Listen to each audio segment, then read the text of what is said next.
What if the man you were always told discovered America wasn't the first at all? Long before Columbus set sail in 1492, before his ships touched the Caribbean, another man had already crossed the Atlantic.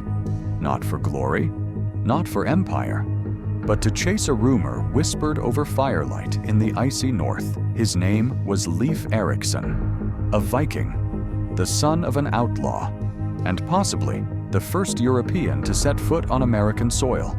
Sounds like a legend, right? But what if I told you there's hard evidence buried under centuries of soil that could flip the timeline of history itself? This isn't mythology. It's a forgotten chapter, hidden in plain sight. Leif Erikson didn't rise from royal blood or polished cities. His story begins far from the comfortable halls of Europe, in the frozen, brutal wilds of Greenland. Born around 970 CE, Leif was the son of Eric the Red, a man exiled from both Norway and Iceland for killing men and refusing to bow. Eric didn't run from danger. He turned it into an opportunity. And when he was cast out, he sailed further west into the icy unknown and founded the first Viking settlement in Greenland. This was the world Leif was born into, one shaped by survival, risk, and harsh consequences. He grew up learning that the sea could kill you faster than any blade, and that only the bold ever got remembered. Unlike his father, though, Leif didn't carry rage in his chest. What he had was something more dangerous, curiosity, and then came the whisper. A story passed from sailor to sailor. A trader named Bjarni Herjolfsson, blown off course by storms, had seen a coastline. Not icy and barren, but green, wooded, alive. He hadn't landed. He hadn't dared, but he had seen it. To most in Greenland, it was an amusing tale, the kind you tell over mugs of ale. But to Leif, it was a target, a truth that demanded confirmation. Because if land existed west of Greenland, untouched, fertile, waiting, it could change everything for his people and for history. Leif made up his mind. He would go. He purchased Bjarni's ship, a Nar, wider and heavier than the sleek, dragon-headed longships used for war. It was a cargo vessel meant to carry supplies across vast ocean stretches. He gathered a crew of around 35 men, not aristocrats or scholars, but hardy Greenlanders who understood hunger, windburn, and the weight of silence in open water. There was no map, no real proof of what lay ahead, just the word of a sailor who had survived a mistake. But for Leif, that was enough. He loaded his ship with food, dried fish, mead, goat meat, and salted seal. He carried timber, tools, ropes, and iron rivets, whatever they might need to survive, build, or defend. As the last of the cargo was tied down, the air in the settlement changed. Some whispered he would never return, that the sea would take him, as it had taken so many. But others believed, not in the destination, but in Leif himself. He wasn't chasing fantasy. He was chasing something real and dangerous. The kind of mission that either writes your name into history or swallows it forever. The day Leif Erikson set sail from Greenland, the wind screamed through the fjords like a warning. But his eyes didn't flinch. He stood at the helm of the ship, not as a conqueror, not as a king, but as a man chasing something no one else had the nerve to verify. The North Atlantic was no ordinary ocean. It wasn't forgiving, nor was it fair. It was cold, black, and violent. The kind of sea that doesn't take prisoners, only wreckage. Leif's crew faced days without sun, nights pierced by the sound of cracking ice and the slap of freezing spray. Supplies spoiled faster than expected. The salt in the air turned skin raw, but they pressed forward, not because they were sure of what they would find, but because the idea of not knowing was worse. Week after week, the sea offered nothing but mist and fear. Some men began whispering that they had gone too far. Perhaps the land Bjarni saw was nothing more than a mirage. Then, on a morning that felt no different from the 100 before it, something broke through the fog. Land. jagged, cold, and gray. Its cliffs jutted like broken bones from the sea. Leif's men stared in silence, caught between relief and unease. This was not the green paradise the tale had promised, but it was land nonetheless. He called it Helluland, the land of flat stones. It was harsh, windswept, and empty of anything useful. They explored briefly, found little value, and moved on. But this confirmed one thing. Bjarne's story was no drunken dream. There was a chain of lands across the ocean, and the next might be what they truly sought. They continued south. The coastline began to change. Trees appeared. Soft sand replaced the shattered rock. Wildlife returned. They landed again. This time, Leif called the region Markland, the forest land. It was more promising, with thick woods and animals roaming freely. But Leif wasn't finished. Something kept pulling him onward. Perhaps instinct, perhaps obsession. He ordered the ship to sail further still. And then, they found it. A shoreline unlike anything they'd seen. Gentle hills, rolling meadows, grapevines curling around trees. The soil was rich. The rivers were clean. It felt impossible, like the land itself was waiting for them. Here, they built temporary shelters. They hunted, fished, cut timber, and tasted berries sweeter than anything back home. They stayed through the winter. It was, as the sagas later claimed, surprisingly mild. Leif named the place Vinland, the land of wine. No one had expected it to be real. Yet there they stood, on a landmass no other European had set foot on. Not the kings of Spain, not the emperors of Rome, not the future explorers with their caravels and royal flags. Just a Viking and his crew. No fanfare, no statues, no songs, just silent proof that the maps were wrong and that history would soon try to forget what they had done. Leif Erikson and his crew didn't just stumble into Vinland. They entered a world that would haunt historians for centuries. The land they found was nothing like the harsh, ice-choked coasts they'd left behind. Vinland offered something rare to men of the north: ease. The grass grew tall and wild. The hills rolled like waves across the landscape. And the grapevines, those sweet, twisting plants that gave the land its name, were more than just food. To Leif, they were proof that this place had never known frost. Evidence that they were somewhere entirely different from the lands of Europe, Iceland, or Greenland. And so they settled. Temporarily, yes, but with purpose. They built shelters from timber cut fresh from the forest. Not cold stone walls like in Greenland, but warm structures that could breathe. They didn't just camp, they lived. They hunted in thick woods filled with animals that didn't know fear. They fished rivers teeming with salmon and cod. They dried meat and stored berries. Everything around them felt untouched, pure, new, and maybe that was the problem. Because despite its beauty, Vinland was not empty. The sagas speak of encounters, brief at first, with people the Norse called the Skraelings. Historians now believe they were likely indigenous tribes living in the far northeast of what is now Canada. The first interactions were cautious. The locals were curious. The Norse were wary. No one spoke the same language, but body language carried a message older than speech. Who are you, and what do you want? At first, there was no violence. Some trade may have taken place. The Vikings offered metal, textiles, or weapons. The locals provided furs, food, or simple goods. But as time passed, tension crept in. The balance shifted. The Norse weren't just visitors anymore. They were settlers. They were cutting down trees, building houses, taking the game from the land, and slowly, that invisible line, the one between guest and intruder, began to blur. But that wasn't the only challenge. The Norse were used to the cold. They were not used to isolation. Vinland was far. Weeks of treacherous sailing from Greenland. No reinforcements. No second ship following behind. If things went wrong, there was no one to call. And that fear, that gnawing sense of exposure, sat in the back of every man's mind like a shadow that grew longer with each passing day. Some wanted to stay. Others wanted to return before the sea froze. Leif, he listened. He watched, and when the signs became too loud to ignore, he made the hardest decision of all. He chose to leave. Leif Erikson didn't leave Vinland because he failed.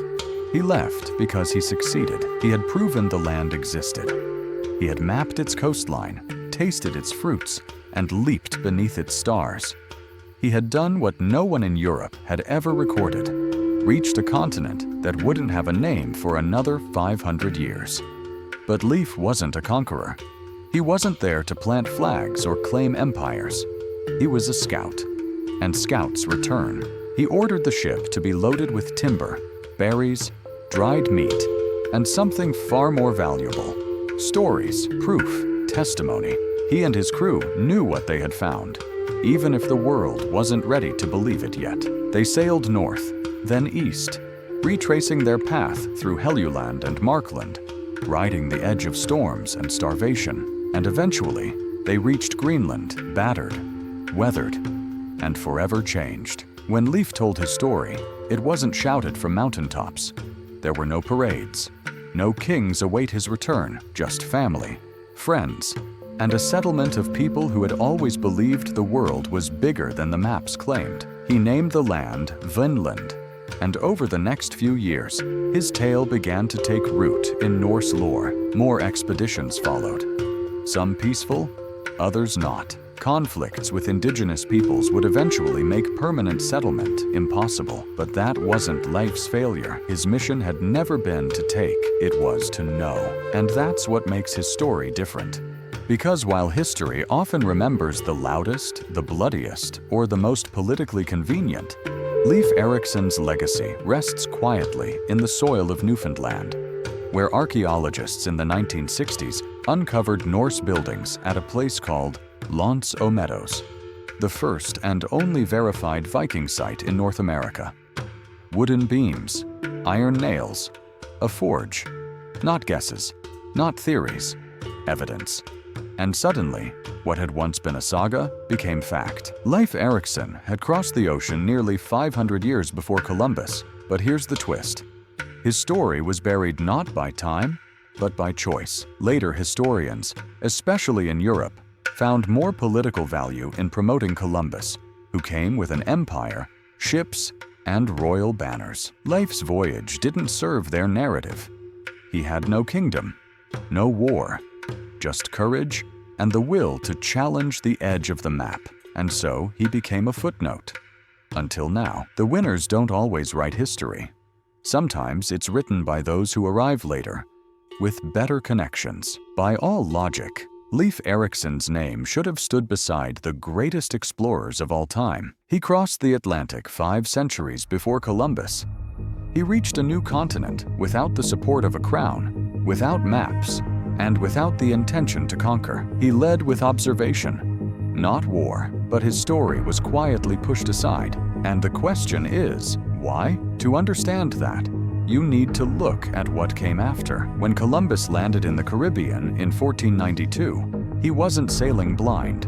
He was backed by the Spanish monarchy, guided by political ambition, and chasing something particular: wealth. The voyage had everything the world would remember: flags, gold, conquest, and religion. It wasn't just an exploration. It was a statement of global power. In contrast, Leif's voyage had no empire behind it. No military campaign, no royal sponsor. It didn't rewrite maps across Europe overnight. Colonies, kings, or conquest didn't follow it. In short, Leif's journey didn't serve the narrative that rising empires needed. And so, while Columbus became a name every schoolchild was forced to memorize, Leif was folded into sagas.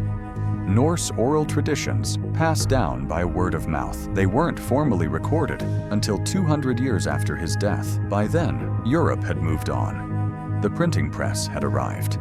New world maps were being drawn. And Leif? He was just a story. A warrior in a land that no longer existed. A man remembered more by farmers in Iceland than by scholars in universities. But there's something even more ironic. By the time Columbus made his voyage, the Norse had already abandoned Vinland for centuries. Conflicts with indigenous tribes and the sheer difficulty of sustaining life across the Atlantic without consistent resupply made it impossible to hold. And so, the only proof of Leif's triumph slipped beneath the soil of Newfoundland, waiting. It wasn't until the 1960s, nearly 1,000 years later, that two archaeologists, Helga and Anne Stein Ingstad, uncovered the remains of a Norse settlement at Lonso Meadows. They found turf walls, cooking pits, iron nails, and the outlines of buildings that matched those described in the old sagas. Not guesses, not fan theories, real evidence. But even then, it didn't change school textbooks overnight. Even with physical proof, the narrative had already taken root. The Columbus story was too well established, too profitable, too politically convenient. Leif wasn't denied because he failed. He was forgotten because he didn't fit, while Columbus was credited with discovering the New World. What he found was chaos. He believed he had reached Asia. He never set foot on the mainland that would become the United States. And yet, statues were built, holidays declared. His name is etched into cities and capitals. Meanwhile, Leif Erikson, who reached the shores of actual North America, was barely mentioned outside of Icelandic history. No statues, no songs, no holidays. At least not for hundreds of years. It wasn't until the late 19th and early 20th century that his name began to return to public awareness slowly. Immigrants from Scandinavia, especially those settling in the United States, began advocating for Leif's place in history. They brought their traditions, their stories, and their pride, and pushed back against the long-accepted narrative that Columbus had been the first. In 1964, the U.S. government officially acknowledged Leif Erikson's contributions. President Lyndon B. Johnson declared October 9th as Leif Erikson Day, meant to honor the Norse explorer's achievements. But let's be honest, how many people outside of Nordic communities even know that date exists? It remains a quiet recognition, a whisper, compared to the thunder of Columbus Day. The truth is, history isn't just about what happened, it's about what's remembered. And what's remembered is often shaped by power, politics, and repetition. Leif Erikson didn't bring gold. He didn't plant flags. He didn't claim lands in the name of the crown. He got there first. And that was never loud enough for empire builders. But the evidence is there, in the soil, in the sagas, in the broken iron tools beneath the Canadian grass. He didn't need fanfare. He didn't need to rewrite the world. He just needed to sail toward what others feared and prove it was real. And now, after 1,000 years of silence, his name is finally finding its place. Not just in textbooks or holidays, but in the minds of those who ask the question, what else have we been told wrong? Because if Leif Erikson's story was buried this long, what other truths are still waiting to be uncovered? When Leif Erikson and his crew stepped onto the shores of Vinland, they believed they were alone. What they didn't know was that this land had already been home to thriving civilizations for thousands of years. People had walked these forests, hunted its animals, fished its rivers, and built their own stories into the land long before a Viking ship ever touched the horizon. At first, there was silence. No villages, no scouts, no welcome. Just wind in the trees and the sound of the ocean behind them. But the Norsemen were cautious.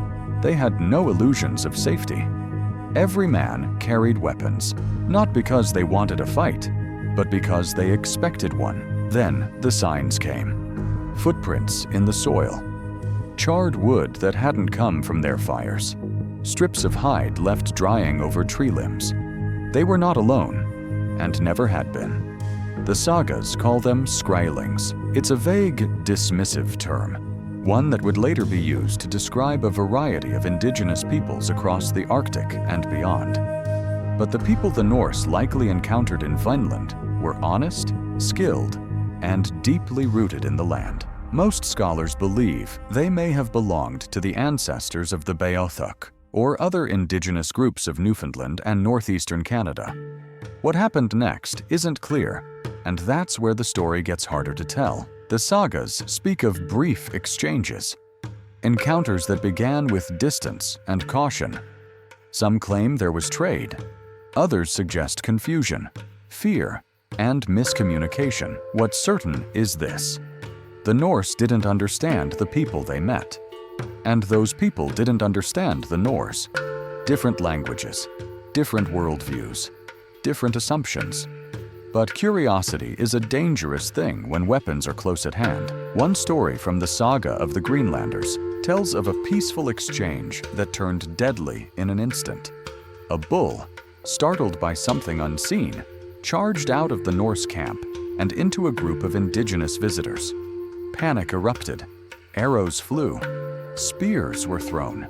Men died. And whatever fragile peace had existed evaporated in a moment. The Norse retreated.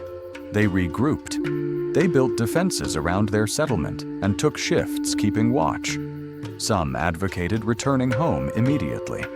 Others, including Leif's brother Thorvald, stayed behind and tried to continue the settlement. But the pattern repeated: conflict, retreat, more death, and always the same haunting realization: they did not control this land. They were not its masters. They were foreigners, and they were not welcome. The Norse were no strangers to battle. They had raided the coasts of England, clashed with kings, and built a reputation as warriors who feared nothing. But Vinland was different. There were no cities to sack, no walls to breach, no predictable enemy. Here, they faced a kind of resistance they weren't prepared for. Not an organized army, but a land itself that refused to be tamed, and people who knew every inch of it far better than they ever could. Every tree became a hiding place. Every trail is a trap. The longer the Norse stayed, the more they realized how vulnerable they were. Their weapons meant little when they were outnumbered, outmaneuvered, and unable to understand what their opponents wanted or what they were willing to do to protect their home. It wore on them. Not just physically, but mentally. Paranoia set in. Men stopped sleeping through the night. They argued over whether to defend the camp or abandon it. The promise of paradise that Vinland once seemed to offer slowly faded into tension and mistrust. The sagas say that Leif left Vinland after only one winter. Others, like his brother Thorvald, returned later, only to be killed in renewed clashes with local tribes. A few expeditions followed, but none lasted. The Norse were brave, but they weren't fools, and they knew when a land, or its people, refused them. That's what made Vinland so different from places the Vikings had conquered before. This wasn't about gold or tribute. The Norse didn't come with overwhelming force. They came as explorers, as settlers, and in the face of resistance from those who truly owned the land, they chose that empires rarely do. They left. Not because they were defeated in battle, but because they realized that some lands can't be taken. Not with swords, not with ships, not with fire. Vinland wasn't a failure. It was a warning that discovery doesn't always mean domination, and that being first doesn't always make you right. The Norse may have been the first Europeans to set foot in North America, but they were not the first humans. And the land made sure they never forgot it. Leif Erikson didn't sail for kings. He didn't chase titles, or riches, or global recognition. He chased something far more rare: proof. Proof that the world was larger than it claimed to be, that the edge of every map might not be the end of everything. And he found it. Centuries before Columbus raised sail, Leif crossed oceans with nothing more than courage and sailcloth. No armies, no colonial ambition, just belief in a rumor and himself. That should have been enough to make his name echo through every classroom and textbook in the Western world. But it didn't. Why? Because his story didn't fit. Leif didn't plant flags. He didn't bring back gold, enslave people, or trigger massive global shifts. He didn't enrich powerful kings. He didn't start wars. He didn't conquer. He arrived. And in a world where history is too often written by force, Leif's quiet success wasn't loud enough. Until recently, his story lived mostly in Icelandic sagas, oral traditions passed down from father to son, mother to daughter, later written in ink centuries after his death. But legends don't survive this long unless there's truth inside them. In 1960, a husband and wife team, Helga and Anne Stein Ingstad, discovered Norse ruins in Newfoundland, Canada. Longhouses, iron nails, a blacksmith's workshop. Carbon dating confirmed what the sagas had claimed. The Norse had made it to North America around the year 1000. It was real. Leif Erikson had walked the western edge of the world. And yet, he still doesn't get the recognition he deserves. Columbus still has a federal holiday, still stands in statues across cities. His name, however flawed his mission, still dominates the narrative. Meanwhile, Leif has a day almost no one remembers. October 9th. Quiet, uncelebrated, forgotten by most. But maybe that's starting to change. Today, more people are asking questions. They're looking past the headlines printed centuries ago and asking, who got here first? What stories were erased to make others louder? And why does it matter now? It matters because history shapes identity. Every name we elevate in the public square pushes another into silence. Because the truth doesn't change. Even if it takes 1,000 years to be heard finally, Leif Erikson's story isn't about conquest. It's about courage. It's not about planting flags. It's about challenging limits. He didn't shape the world with an empire. He shaped it with curiosity, risk, and grit. And in a world constantly fighting over who owns history, maybe Leif stands as a rare example of someone who didn't need to own anything to matter. His footprints may have been washed away by time, but the path he carved across the Atlantic still stands. So here's the question. What other truths are buried under the version of history we were taught? Because if Leif's story could be erased for centuries, what else have we been missing? That's not just a history lesson. That's a challenge. Keep asking. Keep looking, because sometimes the first step toward truth is knowing who took the first step.